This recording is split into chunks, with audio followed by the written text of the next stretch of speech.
31st night కి farm house book చేసుకుని friends తో ఎంజాయ్ చేయాలనుకుంటున్నారా? అయితే వెంటనే డోసే యాప్ ని డౌన్లోడ్ చేసుకుని బుక్ చేసుకోండి. నమస్తే రమగారు. నమస్తే జయ. మనం దశావతారాల గురించి మాట్లాడుకుంటున్నాం కదండి. 6 అవతారాలు చెప్పేశారండి, ఇంకొక 4 మిగిలినాయి.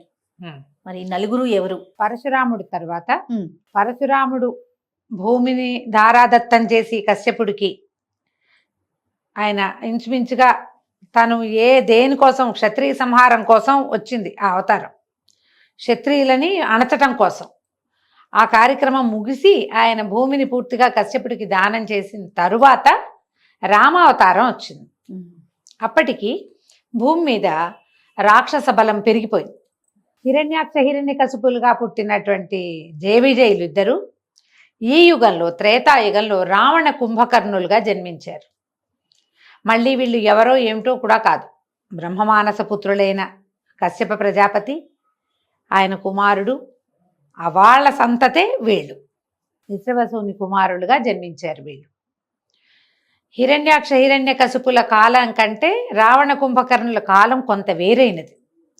రావణాసురుడు ప్రగల్భంగా ఉన్నాడు, బలవత్తరమైన శక్తిగా రూపొందాడు. అవును, ఆయనతో పాటే సమానమైన శక్తియుక్తులు ఉన్నప్పటికీ బ్రహ్మదేవుడు అతను కోరుకున్నటువంటి వరంలో కొంత సరస్వతీదేవిని అతనిని నాలుకని కంట్రోల్ చేయమని ఒక సహాయం కోరి, ఆమె వల్ల అమ్మవారు అతని నాలుక మీద ఉండి 6 నెలల నిద్రాకాలం, నిద్ర ఎక్కువగా కోరుకునేలాగా చేశారు. రావణాసురుడికి ఉన్న వరాలు గొప్పవే, కుంభకర్ణుడు నిద్రావరాన్ని కోరుకునేలాగా చేసేసరికల్లా ఈ ఇద్దరు సమానంగా ఉండాలి. హిరణ్యాక్ష హిరణ్యకశిపులు ఎంత సమానంగా ఉన్నారో అంతే సమానంగా వీళ్ళిద్దరు కూడా ఉండాలి. అలా ఉండాల. రావణుడు బలవత్తరమైన శక్తిగా రూపొంది అతనంత బలము కలిగినప్పటికీ నిద్రాపరవశుడుగా ఉండేటువంటి వరాన్ని పొందిన కుంభకర్ణుడు పెద్దగా ఆయన ప్రతాపాన్ని చూపించే అవకాశం లేకపోయింది, తగ్గింది. ఎఫెక్ట్ తగ్గిందనమాట త్రేతాయుగానికి. రావణాసురుడే ఇద్దరి బదులు విజృంభించి ఉన్నాడు. ఇతనికి వేదాంగాలు చదువుకున్నవాడు, సంగీతజ్ఞుడు, అపరిమితమైన శివభక్తి కలిగిన వాడు, శివపూజా దురంధరుడు. వీటితో పాటుగా స్త్రీలోలుడు, ఆ వాక్యం కూడా అతనికి తోడైంది. మన కాలనైతే విమెనైజింగ్ అని చెప్తాం. అవతల వాళ్ళ ఇష్టానిష్టాలతోటి ప్రమేయం లేకుండా స్త్రీలని చెరబట్టడం ఆయన ప్రవృత్తిగా కనపడుతుంది. మిగిలినవన్నీ అద్భుతమైన లక్షణాలు. చాలా తపస్యాలి ఆయన. రావణాసురుడు చాలా గొప్పవాడు, అమోఘ వరాలు పొంది ఉన్నాడు బ్రహ్మ నుంచి. ఎవ్వరి వల్ల మరణం లేకుండా నరవానరులు తప్ప, ఇట్లా చెట్ల మీద వాటి మీద తిరిగే జాతి నరులు, వీళ్ళు బలహీనులని ఆయన ఉద్దేశం, అంతే. మిగిలిన ఎవ్వరి నుంచి వరం లేకుండా దేవతలు, దేవజాతులు ఉన్నాయి కదా, దేవగంధర్వ కిన్నర కింపురుషాదులు, యక్షులు బోల్డంత మంది ఉన్నారు. వాళ్ళలో ఎవ్వరి వల్ల ఆయనకి మరణం లేదు అతనికి. ఆ సమయంలో ఈ దేవతలందరూ బ్రహ్మదేవుడికి చెప్పారట, మన రావణాసురుడితో చాలా ఇబ్బందిగా ఉంది, ఆర్యావర్తం అంతా అతని దీంతో నిండిపోయి ఉంది, జనస్థానం అంతా రాక్షసులు, తర్వాత ఏమో మన దండకారణ్యం అంతా రాక్షసులు, వాళ్ళు అక్కడ ఋషులందరూ చేరేది అక్కడ, వీళ్ళని తపస్సులు చేసుకొని ఇవ్వటం లేదు, ఏం చేయాలి? అప్పుడు విష్ణుమూర్తి వీళ్ళకి సహాయం చెప్పాడు. భూలోకంలో దశరథ మహారాజు పుత్ర సంతానం కోసం వాంఛలో ఉన్నాడు. వీళ్ళు సూర్యవంశీయులు. దశరథుడు అప్రమేయ పరాక్రమం కలిగిన వాడు. తర్వాత ఏమో ఆయన వంశం చాలా గొప్పది, ఆయనకు సంతానం కావాలి, ఆ సంతానంగా నేను జన్మిస్తాను. ఈ సహాయం చేయటం కోసం నాతో ఉండేటువంటి 4 శేషుడు, శంఖచక్రాదులు కూడా నాతో జన్మిస్తారు. నా అంశలతోటి, 4 అంశలతోటి నేను అక్కడ జన్మిస్తా. ఈ దేవతలందరూ కూడా అప్సరసలతో కలిసి ఇక వానరులని, లాంగూలములు అంటే యమనాలి, కోతులు, కొండముచ్చులు, తర్వాత ఏమో మన ఎలుగుబంట్లు, ఈ 3 జాతులని సృష్టించండి సహాయం చేయటానికి అని ఆజ్ఞ ఇచ్చారని చెప్తారు. ఒక్క కథనం తెలియజేయబడుతుంది. ఆ సమయంలోనే దశరథ మహారాజు ఏం చేశారు, వీళ్ళు భగవంతుడితోటి దేవతలందరూ మాట్లాడుకున్న తర్వాత చకచక ఈ వానరాలందరూ పుట్టడం మొదలుపెట్టారు. వానరులు ఒక్కొక్క దైవపు అంశతోటి ఒక్కొక్క వానరుడు చొప్పున జన్మించారు. వాయుదేవుడి సంతానంగా ఆంజనేయ స్వామి, వాలి సుగ్రీవులు, మిగిలిన మొత్తం నలుడు నీలుడు మైందుడు ద్వివిధుడు వీళ్ళందరూ కూడా ఒక్కొక్క దేవతాంశతోటి జన్మించారు. వాళ్ళది ఒక ప్రత్యేక సామ్రాజ్యం ఏర్పడి ఉన్నది. అప్పుడు దశరథ మహారాజు ఏం చేశారట, ఈ పుత్రకామేష్టి యాగం చేశారు. ఆ పుత్రకామేష్టికి ఒక ప్రత్యేకమైన విధానము, అది అందరూ చేస్తే ఫలించదు. దానికోసమని ఆయన ప్రత్యేకంగా ఋషిని తీసుకొచ్చారు. ఋష్యశృంగ మహామునిని తీసుకొచ్చుకుని ఆయనతోటి ఈ యజ్ఞం చేయించారు. అశ్వమేధము చేశారు ముందు, తర్వాత పుత్రకామేష్టి కూడా చేస్తే ఆ పుత్రకామేష్టి యాగం పూర్తయిన తర్వాత ఒక దైవం, ఒక ఆయన దీనిలో యజ్ఞపురుషుడు బయటకు వచ్చి వీరికి పాయసాన్ని ఇచ్చాడు దశరథ మహారాజుకి. ఆ పాయసాన్ని 4 భాగాలు చేసి సగభాగం ఒక ఆవిడికి, అందులో సగం ఇంకొక ఆవిడికి, మిగిలిన దాంట్లో సగం మళ్ళీ వెనక్కి అలా పంచి 3 భార్యల యందు పాయసాన్ని 4 భాగాలుగా పంచారు దశరథ మహారాజు. ఆ పంచబడిన పాయసంలోని ప్రథమ భాగం సగభాగానికి రాముల వారు అట్లా జన్మించారనమాట. శ్రీరాముడు, లక్ష్మణ, భరత, శత్రుఘ్నులు. లక్ష్మణుడు శత్రుఘ్నుడు 2 భాగాలు సుమిత్రాదేవికి ఇవ్వడం వల్ల ఆమెకి కవలలు జన్మించారు. 2 కుమారులు. కైకేయీదేవికి భరతుడు జన్మించాడు. ఈ 4 కుమారులు చక్కగా పెరిగారు. పెరుగుతూ ఉండగా విశ్వామిత్ర మహాముని వచ్చారు. వీళ్ళకి ఏంటంటే దశరథ మహారాజుకి రఘువంశానికి కులగురువు వశిష్ఠులు. మొట్టమొదటి రాజుల నుంచి తర్వాత చివరి రాజుల వరకు ఎప్పుడూ ఆయనే కులగురువుగా ఉన్నారు. అయితే విశ్వామిత్ర మహాముని వచ్చి మేము ఒక యజ్ఞం చేసుకుంటున్నాం, ఆ యజ్ఞానికి చాలా ఇబ్బంది కలుగుతోంది, కాబట్టి యాగరక్షణ కోసం నీ కుమారులని పంపించమని అడిగి రాముణ్ణి అతనికి తోడుగా ఎప్పుడూ కలిసే ఉండేటువంటి లక్ష్మణుణ్ణి వాళ్ళిద్దరిని విడదీయలేం. రాముడు రామానుజుడు అనమాట. రామానుజు అంటే రామానుజం అంటే తమ్ముడు, రామానుజులు అంటే లక్ష్మణ స్వామి. భరతుడు శత్రుఘ్నుడు కూడా రాముడు తమ్ముళ్లే, కానీ ఈయనే రామానుజుడుగా ప్రఖ్యాతుడు అనమాట. లక్ష్మణుడే. రామలక్ష్మణులు ఇద్దరిని వెంబడి పెట్టుకుని తీసుకువెళ్ళి ఈయన పరిపూర్ణ మానవావతారుడుగా జన్మించాడు ఇక్కడ. ఎందుకంటే ఈ రావణాసురుడు కేవలము మానవుల చేతిలో మాత్రమే మరణాన్ని పొందేటువంటి వరాన్ని పొంది ఉన్నాడు. ఎక్కడా తన భగవద్ అంశని కానీ భగవత్ విభూతిని కానీ చూపించలేదు రాముల వారు. మొదటి పుట్టిన రోజు దగ్గర నుంచి, తొలి రోజు నుంచి సరయూ నది ప్రవేశం చేసే వరకు సాధారణంగా మానవులు ఎలా ఉండాలో చూపించారు. మానవులకి ఎలాంటి భావోద్వేగాలు ఉండొచ్చు అదే చూపించారు. వేరేదేం చేయాల. ఆయన నన్ను దశరథాత్మజుడుగా తెలుసుకోండి అని చెప్పారు. దశరథాత్మజుడుగానే ఉన్నారు. మొదటిసారి వెళ్ళినప్పుడు విశ్వామిత్రుడి వల్ల ఈయన బల అతిబల అని 2 పెద్ద విద్యలు నేర్చుకున్నారు. ఆకలి దప్పులు ఉండవు. ఎన్నో అస్త్రాలు శస్త్రాలు ఎన్నో నేర్చుకున్నారు. విశ్వామిత్రుడు వీళ్ళకి కులగురువు వశిష్ఠులైతే విశ్వామిత్రుడు ఈయనకి విద్యాగురువుగా పరిణమించి ఎన్ని రకాలో చెప్పారు. వీళ్ళ వంశం గురించిన కథలు అన్నీ చెప్తూ ఈయనతోటి రాక్షస సంహారం చేయిస్తూ వెళ్ళారు. తాటకని సంహరింపజేశారు. తాటక సంహారం చాలా పెద్దది. అప్పటికైనా చిన్నవాడు, 13-14 సంవత్సరాల నూనూగు మీసాలవాడు అనకూడదు, పసివాడు కానీ చెప్పాలి రాముల వారిని. ఇవన్నీ వరుసగా చేయిస్తూ చివరికి తమ యాగరక్షణలో మారీచు సుబాహుల్లో సుబాహుడు సంహరించి సుబాహుడు మరణించాడు. మారీచుడు జీవించే ఉన్నాడు. దెబ్బ తగిలి సముద్రం దగ్గర పడిపోయాడు. ఆ మారీచుడు కాలాంతరంలో మళ్ళీ వచ్చాడు. అక్కడి నుంచి ఏం చేశారు, ఈ సీతా కళ్యాణం కోసం వీళ్ళని శివధనుస్సును చూపించడం కోసం జనక రాజర్షి దగ్గరికి మిథిలా నగరానికి తీసుకెళ్లారు. ఆ మిథిలా నగరంలో ఈ శివధనుస్సును చూసి ఆ ధనుస్సుని ఎక్కుపెట్టడానికి పరీక్షిస్తుంటేనే విరిగిపోయింది. ఎక్కుపెట్టడానికి ట్రై చేశాడు ఆయన, అంతే ప్రయత్నం చేస్తుండే కానీ ఎక్కుపెట్టబడలా, ధనుర్భంగం అయిపోయింది. ఎవరైతే ఈ ధనుస్సుని ఎక్కుపెడతారో వాళ్ళకి మా అమ్మాయిని ఇస్తామని జనక రాజర్షి ముందే చెప్పి ఉన్నారు. ఇప్పుడు జనక రాజర్షి కూతురు గురించి ఒక వాక్యం చెప్పుకోవాలి ఇక్కడ మనం. ఎప్పుడైతే పుత్రకామేష్టిలో రాముల వారి సంతానం దశరథ మహారాజుకి సంతానం కలిగిందని తెలిసిందో, సంతానం లేని జనక రాజర్షి కూడా పుత్రకామేష్టి తలపెట్టారు. పుత్రకామేష్టికి యజ్ఞం చేయాలంటే ముందు ఒక నేలని ఎన్నిక చేసి అక్కడంతా చక్కగా దున్ని పైరు పంటలు వేసి శ్యామలంగా అవ్వాలి. అది ఆ పంట కోసి ఆ ధాన్యాన్ని హోమానికి వాడాలి, ఆ నియమం ఉంది. వీళ్ళు మొదట నేల దువ్వుతుంటేనే వీళ్ళకు ఒక బంగారు పెట్టెలో ఉన్నటువంటి బాలిక శిశువు లభించింది.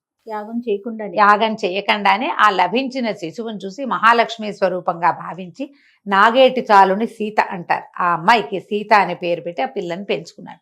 తర్వాత ఆయనకి కూతురు కలిగింది, ఇంకొక పాప ఊర్మిళాదేవి, ఆయనకి సంతానం కలిగింది. దీనికి పూర్వగాథలో మనకి స్కాంద పురాణంలో ఒక వాక్యం చెప్తారు. విష్ణుమూర్తి దేవతలకు చెప్పారట, నేను మానవుడిగా జన్మిస్తాను, బ్రహ్మ విద్య సీతగా జన్మిస్తుంది అని. ఆత్మజ్ఞానమే సీత. ఆమె మహామాయ సీతగా జన్మిస్తుందని. ఇక్కడ జన్మించిన సీతాదేవి అయోనిజగా జన్మించింది. ఎవరికైనా పుట్టిన సంతానం కాదు. ఇక ఆమెను పెంచుకున్నారు. ఆమె అంత అలాంటి ప్రత్యేకమైన జన్మ కలిగింది. కొన్ని పరాశర సంహితలలో, కొన్ని చోట్ల, కొన్ని పురాణాల్లో ఆవిడ చిన్నప్పుడే ఆ ధనుస్సు ఎత్తేదని, అందుకని ఎత్తగలిగిన వాడికే ఈ అమ్మాయిని ఇవ్వాలని పెట్టుకున్నారని అని ఒక విషయం కూడా చెప్తారు. వీర్యశుల్క అని చెప్తారు. ఎవరైతే ఈ బలశాలిగా ఉండి ఈ బిల్లును ఎక్కువ పెడతారో వాళ్ళకి మా పిల్లని ఇస్తాను అని. విల్లు ఎత్తాడు, ఎక్కువ పెట్టడానికి ప్రయత్నం చేశాడు, అతని చేతిలో విరిగిపోయింది. కాబట్టి ఆయనకి కుమార్తెనిచ్చి పెళ్లి చేద్దాం అనుకున్నారు. సరే, వాళ్ళని పిలిచారు, వివాహం అయ్యింది. వీళ్ళిద్దరూ కలిసి ఇంటికి వెళ్తుండగా పరశురాముడు ప్రవేశం కలుగుతుంది. ఇక్కడ వీళ్ళిద్దరు ఏకకాలంలో ఇద్దరు. ఈయన పరిపూర్ణ స్వరూపుడు, పరిపూర్ణ విష్ణు స్వరూపుడు రాముల వారు, అంశాస్వరూపుడు పరశురాముడు. ఆయన వచ్చి కనపడ్డాడు. నువ్వు శివధనస్సుని విరిచావుట, నా దగ్గర ఇదిగో వైష్ణవ ధనస్సు ఉంది, దీన్ని విరవమంటే ఎక్కుపెట్టమంటే అది చేతికి ఇచ్చేసరికల్లా ఈయనకి వాళ్ళ ఇద్దరి స్పర్శ తగిలేసరికి ఆయనకి తెలిసింది పరశురాముడికి, తను నిలబడి ఎవరి ముందైతే నిలబడ్డాడో అతడు సామాన్య మానవుడు కాదని, సాక్షాత్ భగవద్విభూతే మానవాకారంలో మనకి కనపడుతోందని ఆయన తెలుసుకున్నారు. తెలుసుకుని నన్ను క్షమించమని వేడుకొని ఈ ఎక్కుపెట్టిన బాణాలని తన తపలోకాల మీద వేసేయమని నమస్కారం చేసి వెళ్ళిపోయారు. దశరథ మహారాజు దీనికి ప్రత్యక్ష సాక్షిగా ఉన్నాడు. కానీ తన కుమారుడే కాదని, సాక్షాత్ భగవంతుడని ఆయన తెలుసుకోలే. విష్ణుమాయా విలాసం వల్ల తెలియలేదు. తర్వాత కొంతకాలం హాయిగా ఉన్నారు అందరూ.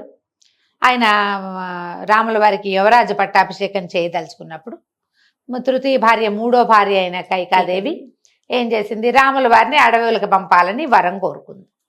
తన కొడుక్కి పట్టాభిషేకం చేయమని రాముడిని అడవికి పంపించమంటే రాముడు అడవికి వెళ్ళడం సిద్ధించింది, కానీ కొడుకు పట్టాభిషేకం మాత్రం కుదరలేదు. అట్లా ఈ పినతల్లితోటి ప్రేరేపించబడినటువంటి రాముడు అడవికి వెళ్ళారు. ఇప్పుడు ఈయన ఇక్కడే పట్టాభిషేకం చేసుకుంటే ఆ జనస్థానం ఎట్లా ఖాళీ అవుతుంది, ఆ దండకారణ్యం ఎట్లా ఖాళీ అవుతుంది, ఆర్యావర్తం అంతా నిండి ఉన్న రాక్షస సంహారం ఎట్లా జరుగుతుంది, అదంతా జరగాలంటే ఇక్కడ ఏదో ఒకటి జరగాలి. ఇక్కడ ఇది జరిగింది, అలాగే కదా జరుగుతాయి. అక్కడ ఏదో అవ్వాలంటే ఇక్కడ ఏదో ఒక మార్పు వస్తుంది. ఇక్కడ ఈ మార్పు వచ్చింది. అత్యంత ప్రీతిపాత్రుడైన రాముణ్ణి అడవులకి పంపించమని కోరుకుంది ఆవిడ. ఆమెకు చాలా ఇష్టం ఆయన అంటే. ఆమె చేతుల్లోనే పెరిగిన కుమారుణ్ణి ఆ మాట అడిగింది. అంటే ఇందుకోసమే ఈ వెళ్ళినప్పుడు ఏం చేశాడు, ఆయన భార్య సమేతుడుగా లక్ష్మణ ద్వితీయుడుగా ఈయన అడవికి ఊరేగి వెళ్ళిపోయాడు. వెళ్ళిన తర్వాత 14-13 సంవత్సరాలు గడిచినాయి. హాయిగా ఉన్నారు. ఎప్పటికీ అక్కడ ఉన్న దండకారణ్యంలో ఉన్న రాక్షసులందరినీ చంపేశాడు ఆయన. జనస్థానంలో, దండకారణ్యంలోనూ చేశారు చిన్న చిన్నవి. జనస్థానంలో ఖరదూషణాదులందరినీ సంహరించాడు. మన శూర్పణఖ రావటం, ఆమె వచ్చి ఈయన మీద వ్యామోహం చెంది సీతాదేవిని తీసేస్తేనే ఈయన తనకి వశపడతాడని ఆమె మీదకి దూకేసరికి లక్ష్మణ స్వామి శూర్పణకి ముక్కు చెవులు కోసాడు. కొంచెం విరూపిని చేశాడు. ఆమె ఖరదూషణులకి చెప్పింది. ఖరదూషణుల మీద యుద్ధానికి వెళ్ళి వాళ్ళందరినీ తెగటార్చేశాడు రాముడు. మొత్తం ఖాళీ అయిపోయింది జనస్థానం. ఇది వల్ల కాదని ఈ శూర్పణఖ ఏం చేసింది, రాముడి దగ్గరికి వెళ్ళి మొత్తం కథ అంతా చెప్పింది. రావణాసురుడి దగ్గరికి వెళ్ళి, ఇక్కడ వీళ్ళ దగ్గర మహాసౌందర్యవతైన స్త్రీ ఉందని, ఇలాంటి వాడి పక్కన ఉండాలి, మానవుడి పక్కన ఉందని అతన్ని కొంచెం ముందుకు చేసి ఇక్కడికి వచ్చేలాగా చేసి, ఆయన సరాసరి అయితే రాముడు లక్ష్మణుడు ఉండగా ఆమెను తీసుకెళ్లలేమని మారీచుడిని ప్రేరేపించి, మారీచుడు చెప్పాడు, నువ్వు రాముడిని ఏం చేయలేవు, రామో విగ్రహవాన్ ధర్మ అని చెప్తాడు మారీచుడు. చిన్న బాలుడుగా ఉన్నప్పుడే నన్ను అక్కడ కొట్టి ఇక్కడ పడేశాడు, ఇప్పుడు కూడా వాళ్ళు మాను ఋషుల వేషాల్లో తిరుగుతున్నారు, భయం వేసింది నాకు అతన్ని చూస్తే, మళ్ళీ పారిపోయాను నేను, అతన్ని గెలవలేవు నువ్వు, నీ వల్ల కాదంటే ఆయన భయపెట్టి బెదిరించి మారీచుడితోటి బంగారు లేడి వేషం వేయించాడు. ఆ బంగారు లేడిని చూసి సీతాదేవి, ఆవిడికి తెలీదు ఇది బంగారు లేడి ఉండదని, తెలుసు ఆవిడకి. మరి ఎట్లా ఇది జరిగేది కదా, కథ ముందుకు వెళ్ళాలిగా. ఆ లేడిని కావాలని ఒక సామాన్యమైన లేడి కోసం భర్తని పంపించి, లక్ష్మణుడిని పంపించి, తను అసహాయ స్థితిలో రావణాసురుడికి దొరికేసింది. ఆయన తీసుకుపోయాడు. ఇక వీళ్ళిద్దరు అన్నా తమ్ముడు వెతుక్కున్నారు. ఇప్పుడు అసలు కథ ఎక్కడ ప్రారంభమైంది? రాముల వారి కంటే ముందు పుట్టినటువంటి వానరులు, లాంగూలములు, వృక్షజాతి అంతా ఇప్పుడు కనపడింది. ఎప్పటి కథ అంతా ఎంత నడిచింది చూడు రాముడి కథ. బోళ్ళంత ప్రయాణం ఆయన 13 ఏళ్ళు నడిచిన తర్వాత ఈ అడవులన్నీ నడిచాక ఆ బ్రహ్మ విద్య పూర్తిగా ఆయన చేతిలో నుంచి బయటికి వెళ్ళిపోయాక అప్పుడు కనపడ్డారు. అప్పటిదాకా వీళ్ళ ప్రస్తావన రాదు రామాయణంలో, వాల్మీకంలో కనిపించదు. ఇప్పుడు వస్తారు. ఈ వెతుక్కుంటూ వెళ్తారు. సీతను వెతుక్కుంటూ వెళ్తే వీనికి విరాధుడు, కబంధుడు, ఇలా రాక్షసులు వాళ్ళు వీళ్ళు కనిపిస్తారు. విరాధుడే నాకు గుర్తుండు. ముందుకెళ్ళేసరికల్లా శబరి. అక్కడి నుంచి ఇక్కడికి వెళ్తారు. ఈ మన వానరులు వాళ్ళు ఉన్న పంపా సరస్సు తీరము. ఈ వానరుల రాజ్యం కిష్కింధ వైపుకి నడిచి వెళ్ళేసరికల్లా వీళ్ళకి సుగ్రీవుడు ముందే వీళ్ళని చూసి, అన్నదమ్ములిద్దరిని చూసి బలశాలులుగా ఉన్నారు, ధనుర్బాణాలు ఉన్నాయి, వాలే పంపించాడని భయపడి తన మంత్రి అయిన ఆంజనేయుడిని వీళ్ళ దగ్గరికి పంపించారు. ఆంజనేయుడు వచ్చి వీళ్ళని ప్రశ్నించి కనుక్కొని వీళ్ళని సుగ్రీవుడితో స్నేహం కలిపాడు. సుగ్రీవుడికి అతని అన్నకి పడదు. ఆ అన్న అయినటువంటి వాలిని సంహరించి సుగ్రీవుడికి కిష్కింధ రాజ్యానికి పట్టాభిషేకం చేశాడు శ్రీరాముడు. తర్వాత ఆయన ఆజ్ఞతోటి ఈ వానరులందరూ దేశం 4 పక్కలకి, భూమి 4 పక్కల వెతుక్కుని ఎక్కడైతే సీతాదేవి వెళ్ళిపోయింది, వీళ్ళకి సీతాదేవి ఆభరణాలు కూడా కొన్ని దొరికినాయి ముందు. ఈ ఆభరణాలను బట్టి ఆమెవేనని గుర్తించి ఈ వైపుకే ఏటో తీసుకెళ్లబడిందని, ఎక్కడ ఖచ్చితంగా ఆమె ఉందో కనుక్కున్నారు. కనుక్కుని దక్షిణ సముద్రం నుంచి ఈ అటువైపు లంకానగరంలో సీతాదేవి ఉండేందుకు అవకాశం ఉందని ఆంజనేయ స్వామి మిగిలిన వానరులు తన 4 గ్రూపులు చేశారు. ఈ మొత్తం వానరులను దక్షిణం వైపుకు వెళ్ళిన గ్రూపులో ఉన్నవాడు ఆంజనేయుడు. ఆయనే లంకానగరాన్ని ప్రవేశం చేసి భాగవతోత్తముడైన ఆంజనేయ స్వామి శ్రీరాముడికి భక్తుడైపోయాడు. ఆయన అక్కడికి వెళ్ళి లంకానగరంలో సీతను చూసి మళ్ళీ వెనక్కి వచ్చి మొత్తం అందరూ కలిసి వెళ్ళి ఆ తర్వాత ఈ సముద్రం మీద ఒక వారధి కట్టి లోపలికి గంగా నగరానికి ప్రవేశం చేసి రావణుడితో శతవిధాల యుద్ధం చేసి చివరికి రావణ సంహారం చేసి, కుంభకర్ణ సంహారం చేసి, రావణుని కుమారుడైన ఇంద్రజిత్తుని తదితరులందరినీ సంహరించి రావణుని తమ్ముడైన విభీషణుడికి లంకారాజ్య పట్టాభిషేకం చేసి సీతాదేవిని వెనక్కి తెచ్చుకున్నారు. ఈ మొత్తం కథలో ఎక్కడ ఇంత ప్రయాణంలో ప్రతి చోట ఒక పురుషోత్తముడైన మానవోత్తముడు అతనినే చూపించారు తప్ప ఎక్కడా దైవం వీళ్ళకి సహాయం చేసినట్టుగా కానీ, ఆయనలోంటి అతిమానుషమైన శక్తి ఏదైనా ఇక్కడ ప్రవర్తించినట్టుగా కానీ జరగలేదు. ఈ అవతారం తీసుకున్నాడు. మానవ అవతారం సంపూర్ణ మానవ అవతారంగానే ఉన్నారు. మానవులకు ఉండే భావోద్వేగాలు, దుఃఖాలు, విరహము, బాధ, కష్టము, అన్ని రకాల భావోద్వేగాలు.